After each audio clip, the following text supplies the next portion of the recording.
And serving a life sentence for killing a woman in New Hanover County is now being considered for parole. Billy Ellis went to prison for second-degree murder and rape in 1992 for the death of Patricia Sue Ward Smith.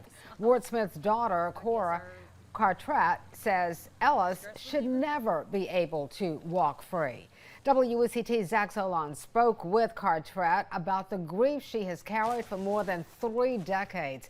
Zach, she was just 11 years old when her mother was killed. That's right, Fran. Cora Cartret says every time she hears that Billy Ellis is coming up for parole consideration, she writes a letter to the commission about the pain he has caused her family.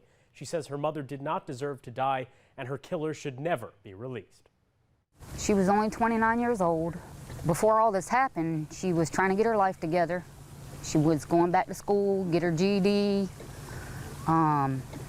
just trying to start a whole new life. Patricia Sue Ward Smith was found dead in New Hanover County more than 30 years ago. Billy Ellis was convicted of second-degree murder and rape in 1992 and received a life sentence. Ward Smith's daughter, Cora Cartret, says her life has never been the same. They might have left her out there in the woods like a piece of trash, but she wasn't. She was an amazing human being, and she would do anything for anybody. Anybody. She was the glue to our family.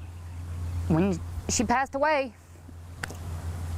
things changed. Because Ellis's conviction came before North Carolina passed the Structured Sentencing Act in 1994, he can be eligible for parole. Just last week, Cartret says her family found out the State Parole Commission is now looking into Ellis's case for a pre-release program. Every time he comes up for parole, it's like a slap in the face, and we got to go through this all over again. Cartret has written letters to the Parole Commission about Ellis before, but claims she hasn't received a response since 2007. We deal with it every single day. It never gets any easier. As Cartret believes the man convicted of killing her mother should not get a second chance. He took a life. And he took our mother. We won't ever get that back. Ever. And that's not okay. The Parole Commission says it is investigating Ellis's potential participation in a pre-release scholastic and vocational parole program, which could last 2 to 3 years before he could potentially be released on parole. The commission plans to hear comments from those for and against Ellis's possible parole before making their decision. Zach Solon, WECT News.